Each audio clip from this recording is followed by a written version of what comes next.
इच्छा होती एकाच स्थळी जावं, मनाचं मंथन करावं, नृत्य करावं, गायन करावं, आनंद लुटावा.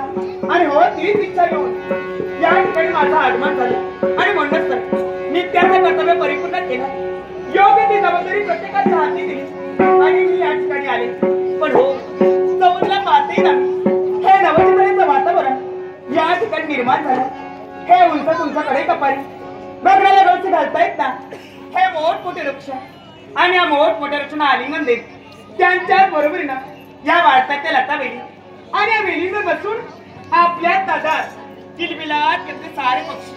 हा थंडगार वारा आणि याच वाऱ्यामुळे अंगावरती एकसारखी रोमांच निर्माण होते.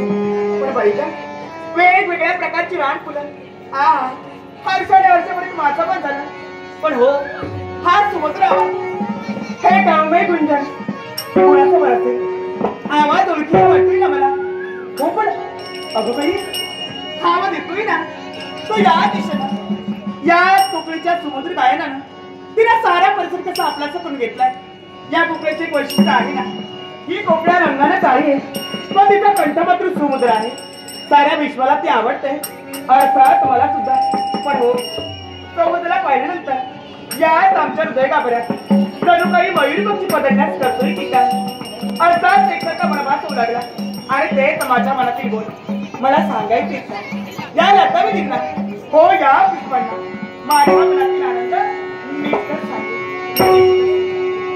अंजनी माझ्या मनाच्या मोरणा तुला